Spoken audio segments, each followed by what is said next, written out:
It's still the election studios, and of course Nigeria was supposed to decide today. Unfortunately, INEC put out a statement saying that because of logistic reasons, they had to push the elections to the 23rd of February. And we are being joined in the studio as we analyze the situation going forward. Of course, a lot of people will be waking up to this chaotic revelation. I'm sure some call it a sharp twist of fate. Yes, and a couple of people are saying, well, we saw this coming. We have another guest joining us, so we have two guests in the studio. We have Mr. Tuyi Mebawondu. I hope I heard the name right. He's a political analyst, and still with us in the studio, we still have Mr. Gbola Oba, who's also a political analyst. Thank you, gentlemen, once again. I thought you guys had just undumped me. Well, so, thank God Tuyi, let's start with you now. You heard the news of the postponement. Official announcement came at 2:40 a.m. from INEC, just a few hours to 8 o'clock this morning. Now, how do you think this would rub off on the electorate, and do you think it's better to postpone now than having to conduct the election and midway postpone? All right, thank you, David. Election process is a critical transition in any nation. Election must be credible, must be free, must be fair, must be transparent. Those are key components in electoral. In fact, the result must be acceptable and trusted by every member partaking in the election. Now, here we are. We saw that the building up to this election has been quite challenging, tumultuous, okay? Not just in terms of release of funds, not just in terms of, the fireworks from both parties in terms of accusing the INEC of being biased and not being biased. Now, and not even just from the fact that we saw a lot of foreign influences threatening visa ban, threatening this, threatening that on that election. So because the stake became so high, this is the first time in Nigeria election that the stake is so high. Now, when the stake is high in that sense, you need to tidy every part of it. I listened to Mr. Gbola Oba, who was saying that even as at yesterday evening, some material has not gotten, some materials were still staying at the headquarters of INEC in Benin City. Now you want to do election today. There you have those challenges. And then let's also appreciate the fact that now in the world, we're conceptualizing this thing with the whole of the world. Now in the world, we've seen a lot of interferences in election. America is battling with one. Brexit had interference of Russia before, and you can see even a professor in Cambridge speaking naked, condemning Brexit. So you see the kind of damage that may happen if you choose to conduct an election that is not credible and trusted. Is more damning, it's more deepened than what we are seeing, what we're talking about now. So for me, as we turn the corner, informations come to you. Where we are not privy to deep informations that INEC has. And to balance the matter, all the stakeholders were present.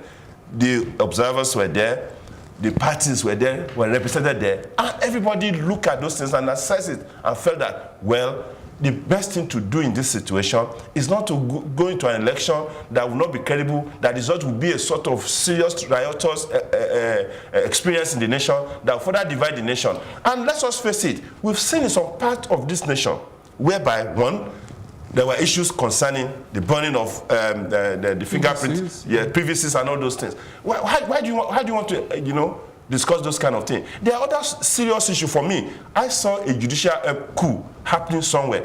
Okay, for instance, how can you, I don't understand, I'm not a lawyer, but I have a common sense, but it may not be that common. How can you, for instance, as a Supreme Court judge superintending over such a critical issue, wake up and say that, wait, I am disenfranchising this number of people by not presenting their candidate for election? For me, if I were to be the judge, I would look at it that, listen, you have internal issues, right, quite all right, but you may not put anybody's name there, but let your party partake in that election. When you resolve your issue, good. If you then lose, that means there's no issue to be resolved. Why would I now wake up and say that I'm dismissing this thing? For me, that's a huge number of people that were disenfranchised. I wouldn't have allowed that. I would feel pain if I belong to that kind of party, and I'm experiencing those things. So we see a lot of things coming. Your opinion, the rule of law still stands, and what about the Supreme Court says? Yeah, we agree. Yes, we agree. But that's my personal. That's why I said that I'm not a lawyer. So we saw a lot of things building into this election, and it's a very close. It's going to be a close call. So everybody must protect his stuff anyhow, anyway. And if everybody feels that this thing is not credible, I don't want to go through unending litigations and ending noise and tumultuous rantings on Twitter and all those things. We asked Mr. About the same question. We asked him the same question. You've literally laid out the many ills or the many things that you think is wrong and could have been part of the reasons why INEC has said we cannot conduct this election. But is it weak enough to correct all of those failures? Because they seem to me like they're insurmountable in 1 week. The way you painted that picture. Can we just wave a magic wand and let it happen? Can I turn the table here, please? No, I want him to answer because I asked you that question. How long would you project? Given what is your perturbed belief now about how long would you project? Well, I asked the questions here, so I want him to answer the question. Listen, a week is a lot of time. A week is a lot of time in planning and logistics. It's a lot of time, okay? Because now, what it means is that you will now be looking at those missing elements, okay? Is it human resources? Is it communication? Is it vehicular movement? Is it security? Because again, election is not simple logistic. It touches the life and fabric of society. So, Tuyi, where now lies the rule which states that you have a timetable and you are expected to follow that timetable? Because all what you're saying, you're alluding to the fact that when there is a shift in ground, we should just accept it and say. No, I'm not just saying accept it, because again, let's better things. Let's focus on outcome. We should be focusing on trying to get things right than giving excuse for a failure. No, we're not giving excuse for failure. Let's focus on outcome. Let me create a scenario. Which one would you have preferred? You set a deadline that this is the time I'm going to do this election. At the time you're now saying that I want to do this election, things came up that show that this election is going to have a lot of issue. I said, no, wait a minute. Let me give a week to tidy this thing. Would you have preferred election that will have a lot of litigations? Would you have preferred election that will have a lot of riotous people coming and protests and everything happening in the nation? How would that have played out? Where lies the foresight of our electoral umpire? Wait. Because again, there are things which I will not be private to, which I'm not private to, which you may not be also be private to in electoral process or in preparation for election. Let me tell you, everybody wants to be seen, especially at that level, to have done his best and outperform Jega, in a way, But again, we saw a lot of booby traps. We saw a lot of intricacies and happening. You are working within an environment, but at that point in time, it's for me the provision of postponement must have been there for it to be used at this point in time. If it were not be there, then these things are not there. There should be semi-casting still, but not casting still. But if the provision of postponement was not there, then we cannot be talking. If you know that those things are not tidy, why do you want to go into an election that will be a lot of stress for the nation? I think we don't still stay on the same page, because I don't think that you should always have a plan B. Focus as much as possible on plan Make B. A work. Ensure that plan A works. But now, Gbola Oba, I would like to have your reaction now. As of 3 months ago, INEC said they were already preparing and preparations were set for this election. The National Assembly approved 189 billion naira for the elections, and we know there were reports of late release of that money. How do you think this has affected the distribution and getting of all of these sensitive and non-sensitive materials for the election? Some of us were saying then that the political class, irrespective of the partisan hat they were wearing, from the president to all the members of the National Assembly, were indeed holding INEC hostage then. Although INEC was given a public facade, was given a public perception of, they had it together, but we knew that the process, the politicking that visited the process of the approval of that budget, the politicking that defined the circumstance in which the amendment bill, the electoral amendment bill, ultimately went into the gutters and was not signed, we knew that those circumstances were inevitably going to rub off on INEC. I must say at this juncture, though, that if I understood the gentleman well, and the point I made earlier, nobody is excusing failure. But it does happen even in the best of circumstances. I see, with due respect, my brother, I see you being over-dogmatic or almost, we look at almost puritanical. Ghana. Ghana still held the elections on the due and date. Ironically, my brother, Ghana is just barely about 10% more than the population of Lagos. Irrespective of the size, there's something My brother, apart from the size in population, the humongous geographical size of Nigeria, Ghana, you know what? Ghana is not up to southwestern Nigeria. Indeed, hardly could Ghana be far bigger. If I may just add, But failure is failure. I won't deny you that. We agree that, you see, we shouldn't be experiencing this. But now, what should be our proper reaction to this experience? Yes, we will talk, we will condemn, we will argue on both sides of the parties. They've been complaining. Everybody's complaining. But when we complain, we also need to sit down and reflect on things. But as the Ghana is not Assembly facing the same security challenges we are facing.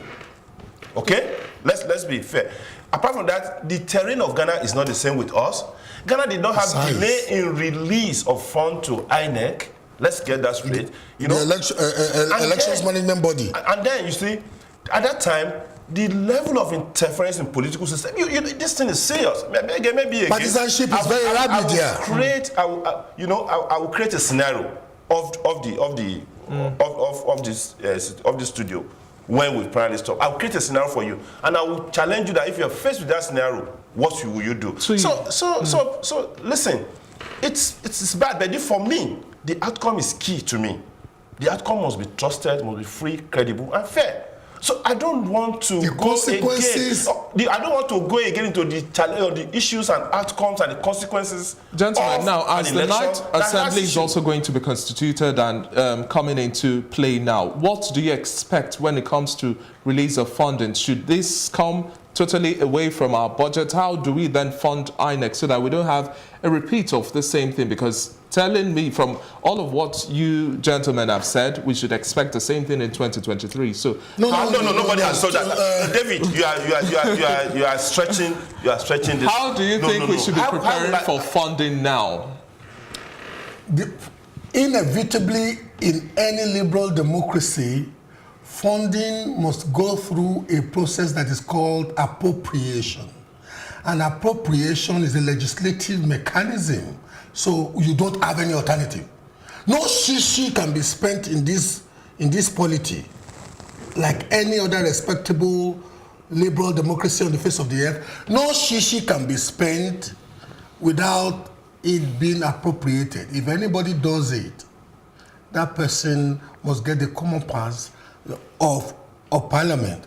Having said that, we must realize that the 8th Assembly, this extant National Assembly, the two chambers of National, has been the most antagonistic, and I don't really blame them in many respects. I must be very honest with you, and I must be very fair to them. I was watching a TV analyst yesterday evening saying this is the worst. You know what? In practical terms, this has been the most productive in terms of legislation. People may go and check. How so? The number of bills they've passed in this 8th Assembly has been the highest in the history of any legislative session. Is it about passing the bills, or what the bills intend to achieve in the long run, and how many of them have followed through? You are a legislator, you are not a member of the executive. There is a difference between passing a bill and translating it to reality. And the Constitution is so clear that there's a difference between those who pass the bill, who conceptualize what they believe we need because they represent all the constituencies in the country. And once that is passed and another arm of government translating it into reality, and if there is a misunderstanding, another arm of government saying this is the intendment of those are three arms. Please profile your solution now. You were saying that it still has to go through the inevitably. So I was just letting you know that we have no option that to do, but the rabid partisan politicking that we've had to contend with between the 8th Assembly and the executive arm of government. And you know what? The profound political naivete of the president. You know, integrity-wise, he has the perception of integrity going for him.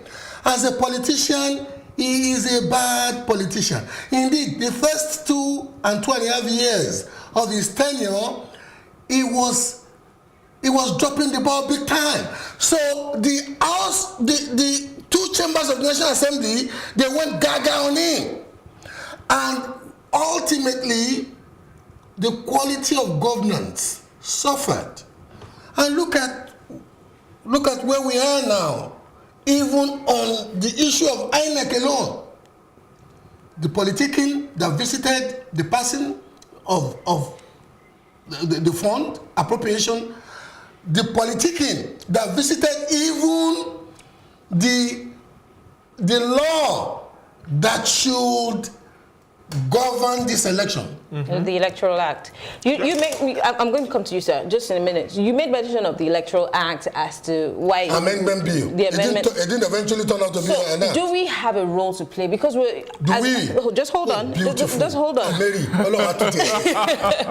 because the truth is, we've been passing the buck between the legislature and Mr. President. What about us, the people, that this could have reflected on, that could have helped INEC do their job better? How come we were laid back on the issue and we didn't push forward? Thank you, Mary. Let me first assert this thing before we have a better intellectual and intelligent Honestly, Mary, we should look at the mirror.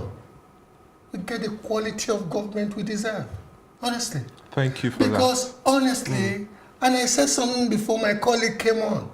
I said we are basically what we see about INEC, what we see about our government is very endemic, systemically, I said idiosyncratic. We are, as a people, Nigerians, what you see Nigerians do in other climes, in the diaspora, relative to how we conduct ourselves here, we know we are shortchanging ourselves by not punching our weight intellectually, by not punching our weight, given the many blessings of God that, upon us. But the truth is that the quality of what we get in our public sphere, ultimately, you see, when people go on social media and the only thing they can do is criticize, not activism, as in H-A-C-K, activism in other politics that I have lived in is about galvanizing a base, group together, and having an impact. Why is it, as we speak, that for the first time in 50 years, the American Congress has now gotten more women than in the last 50 years? You know why? Because women just felt insulted that a man who had the temerity to say he was a P toucher could become the president of America, and they gathered, they activized, and you know what? As we speak, it ultimately led to a Muslim woman, women from different walks of life. Until we do that, and we tell people like Mary, who can, in this jurisdiction, would like to finger point. But we are in it. Tuyi, now, quickly, how do you think this would also play out in the observation, in the assessment, and then recommendation from the foreign observers? Not also forgetting, we have local observers as well. We have the British Commission, we have the EU, ECOWAS, and a whole lot more. How do you think this whole thing is playing out in their heads right now? And will they want to come back? Well, they will come back. They must come back. The point is this. As a traditional culture. the importance of Nigeria cannot be wished away. The stability of Nigeria is important to the international community. I don't care if you are EU or America or Burundi. The stability of Nigeria is important, so important. Now, I think also the input must have been there that if we are having this condition and this condition, we can't run this election at this point in time. Okay? So, and the price they have to pay actually is to ensure that they are fully in the process of ensuring that that credible election, that transparent election, that free and fair election with results acceptable to the parties comes to fruition.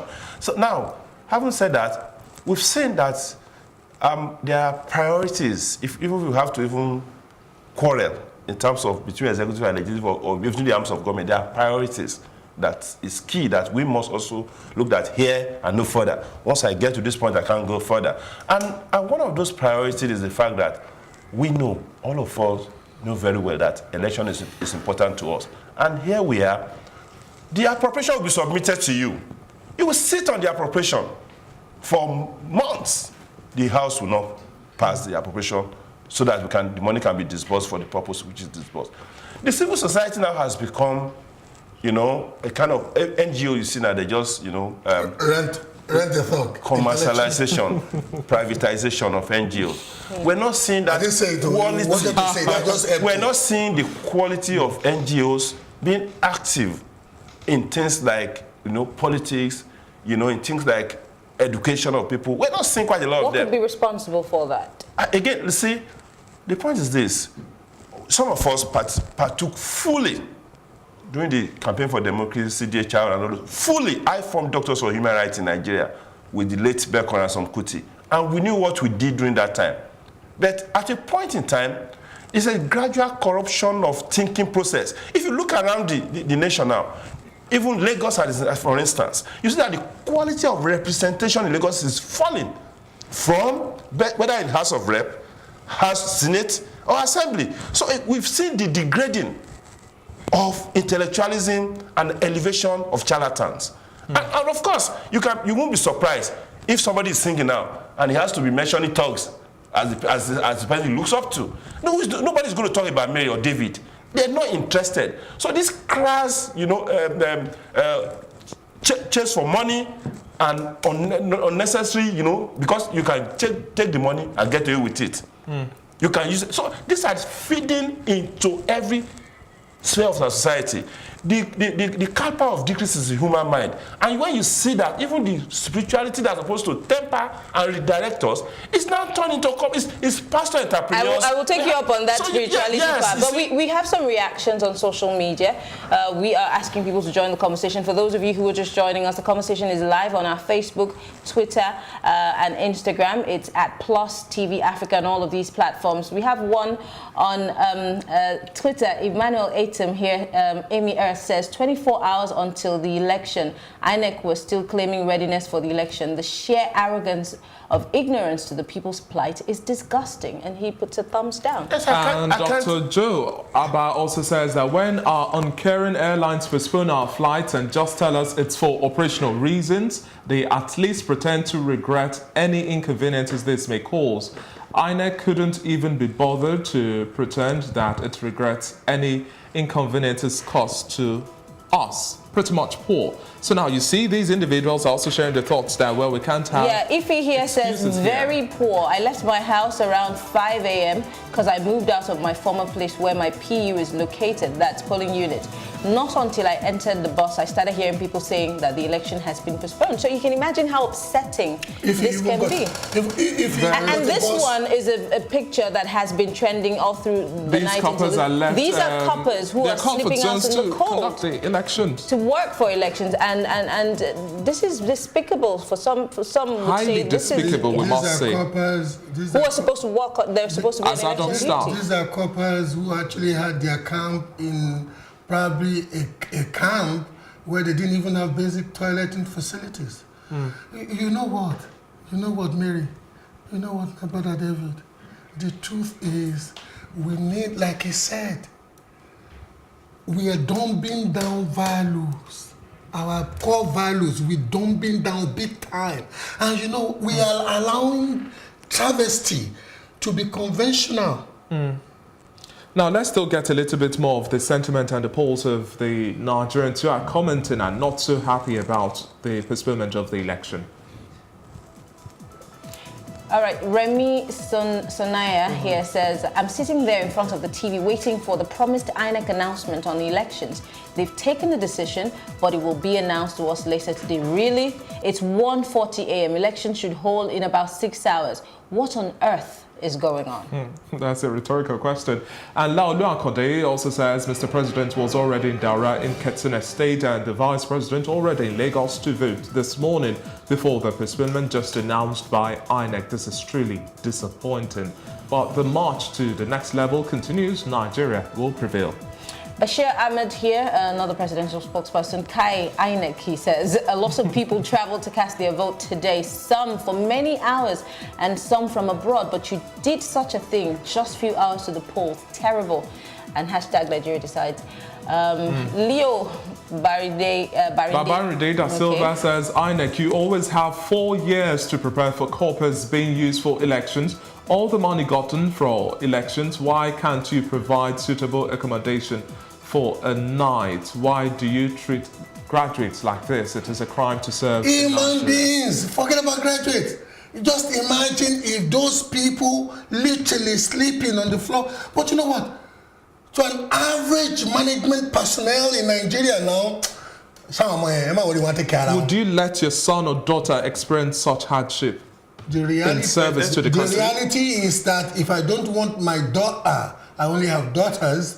If I don't want my daughter, as they call it, if I don't want her to fall into the cul-de-sac of Adeosun, I basically encourage her and do all I can to ameliorate her circumstance. If I leave her to the system, she'll be subjected to that.